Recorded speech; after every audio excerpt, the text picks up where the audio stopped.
The economics times की इस report को देखिए। India rank 107 one 22nd global hunger index behind Pakistan, Bangladesh and Nepal. Next BBC की रिपोर्ट को देखिए। Indian corona virus round the clock mass cremation. इसके बाद द न्यूयॉर्क टाइम्स की रिपोर्ट को देखिए। In India fashion has become national cause. इन तीनों वेस्टर्न मीडिया जायंट्स की रिपोर्ट में आपको एक बात कॉमन मिलेगी कि ये western media giants global level पर इंडियन इमेज को डिफेम करने के लिए प्रोपेगेंडा चलाते हैं या इनकी न्यूज पूरी तरह से प्रिजुडाइज एंड बायस्ड होती है। आज की इस वीडियो में हम ये जानने की कोशिश करेंगे कि इस ग्लोबलाइज्ड वर्ल्ड में जहां किसी छोटे से देश में घटी घटना टेक्नोलॉजी के जरिए पूरी दुनिया में फैलकर सभी लोगों को अफेक्ट करती है, ऐसे में इन वेस्टर्न मीडिया जायंट के जरिए लगातार इंडिया के बारे में ऐसे propaganda based and biased news छापने से इंडियन इमेज को ग्लोबल लेवल पर क्या प्रभाव पड़ेगा और ये वेस्टर्न मीडिया जायंट इंडिया को टारगेट क्यों करती है। Well, the New York Times has done it again. The American newspaper's latest article on the Pulwama terror attack is an example of how the Western media misleads readers and tries to influence the narrative about India. India has slipped 6 positions in the latest Global Hunger Index report and now ranks 107 out of 121 countries. Experiencing the world's worst coronavirus outbreak. Crisis is unfolding on the ground at such a rapid speed. 60,000 new infections in just the last 24 hours. Quite grasp the gravity of the desperation across India right now. American news magazine Time has featured Prime Minister Narendra Modi on the cover page of its May 20th issue with a headline that may create controversy across India amid the election season. The headline reads, India's divider in chief. हाल ही में Indian institute of mass communication IIMC में analysis of global media coverage of events in India नाम से एक report publish की गई थी, जिसमें journalist Amul पाठ ने Washington post, wall street journal, the New York time, time magazine और बीबीसी जैसी कई इंटरनेशनल पब्लिकेशन के 3000 आर्टिकल के स्टडी में पाया कि इंडिया के बारे में की जाने वाली रिपोर्टिंग असली फैक्ट और फिगर के बजाय फॉल्स नैरेटिव पर बेस्ड होती है। लगभग 500 हेडलाइन के स्टडी में पाया गया कि इन पब्लिकेशन के मैक्सिमम हेडलाइन में fear, hate, violence, right, Hindu, Kashmir, move, काव, प्रोटेस्ट जैसे शब्दों को नेगेटिव रूप में रिप्रेजेंट किया जाता है। इनमें से हर 5 में से एक आर्टिकल में हिंदू और मुस्लिम जैसे शब्दों का इस्तेमाल किया गया है। इन सब बातों को और अच्छे से समझने के लिए कुछ केस स्टडीज को देखते हैं। इस साल आए ग्लोबल हंगर इंडेक्स रिपोर्ट को देखिए। इसमें इंडिया को 121 देशों की लिस्ट में 107वें नंबर पर रखा गया है। Pakistan, Bangladesh, Nepal, Sri Lanka, Nigeria, Rwanda, Sudan जैसे देश इंडिया से रैंकिंग में आगे हैं। अब इन न्यूज को देखिए। India has offered food grain to save the world from hunger.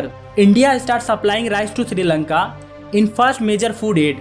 India and WFP signed MOU for final tranche of wheat donation to the people of Afghanistan. India signs MOU to hand over wheat to WFP in Khandar. इन सभी news को देखकर कोई भी बता सकता है कि अगर इंडिया में फूड के हालात इतने खराब होते तो इंडिया क्यों किसी देश को फूड सप्लाई करता। दरअसल इनको बस ग्लोबल लेवल पर इंडिया की इमेज को ठेस पहुंचाना था, इसलिए इतने बड़े पॉपुलेशन में से केवल 3000 लोगों को चुनकर रिपोर्ट तैयार की गई।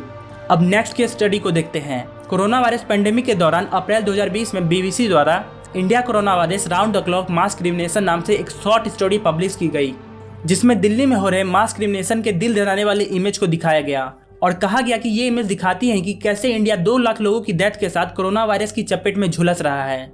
लेकिन इस रिपोर्ट में कहीं भी ये बात नहीं लिखा गया कि कैसे इंडिया ने दुनिया के सबसे बड़े और सबसे सक्सेसफुल वैक्सीनेशन प्रोग्राम के साथ किसी भी वेस्टर्न कंट्री से बेहतर कोरोना वायरस के साथ अपनी लड़ाई लड़ी। और यहाँ तक कि कोरोना वायरस के फर्स्ट वेव में US, UK और यूरोप में लाखों लोग अपनी जान से हाथ धो रहे थे, तब किसी भी वेस्टर्न मीडिया ने अपने गवर्नमेंट कहे जाने वाले वेल डेवलप्ड हेल्थ केयर के बारे में नहीं लिखा कि कैसे ये वायरस के आगे फेल कर रहे थे। इसी तरह का एक और केस 2017 में देखने को मिला, जब मैनहट्टन में एक ट्रक ड्राइवर के एक्सीडेंट से 8 लोगों की डेथ और 11 लोग इंजर्ड हो गए थे। तब इस इंसिडेंट को द न्यूयॉर्क टाइम्स ने डेडलिएस्ट टेरर अटैक का नाम दिया, क्योंकि ये ट्रक ड्राइवर मुस्लिम था और इसके पास से जो डॉक्यूमेंट मिले थे वो Islamic state of Iraq and the Levant ISIL को इंडिकेट करते थे। लेकिन जब 2019 में पुलवामा में CRPF के कॉन्वे पर जैश मोहम्मद ने ब्रूटल आतंकी हमले को अंजाम दिया, जिसमें इंडिया के 40 सुरक्षा जवान शहीद हुए, उसको न्यूयॉर्क टाइम्स ने केवल एक्सप्लोजन करके नीचे दिखाने की कोशिश की। इन सभी बातों से ये साफ है कि ये पब्लिकेशन इंडिया के सेंसिटिव फीचर को एक्सप्लॉइट करने की ताक में रहते हैं और ऐसा करके वो केवल सोसाइटी की पीस और हार्मनी को ही नहीं बल्कि इंडिया की इंटरनेशनल इमेज, डिप्लोमेटिक रिलेशनशिप और इकोनॉमिक इंटरेस्ट को भी ठेस पहुंचाते हैं। ये पब्लिकेशन ऐसा 2 कारणों से करते हैं। पहला, इंडिया की huge English speaking population. United state के बाद दुनिया की सबसे बड़ी इंग्लिश स्पीकिंग पॉपुलेशन इंडिया के पास है, इसलिए वेस्टर्न मीडिया इंडिया से जुड़ी कंट्रोवर्सीज या फिर सेंसिटिव मुद्दों को टारगेट करती है ताकि ये हेडलाइन ज्यादा से ज्यादा लोगों को अपनी ओर आकर्षित कर सके और इनका रीडरशिप बढ़ते रहे। ऐसा करने से पिछले कुछ सालों में इन पब्लिकेशन की इंडियन लीडरशिप इनके ग्लोबल लीडरशिप से काफ़ी तेज़ी से बढ़ी है। जैसे मार्च 2019 से 2021 में द न्यूयॉर्क टाइम्स की ग्रोथ 21% बढ़ी है और BBC की 173% ग्रोथ हुई है, जो उनके ग्लोबल ग्रोथ से 35% ज़्यादा है। दूसरा कारण रेशियल प्रिजुडाइज या रेशियल सिक्योरिटी।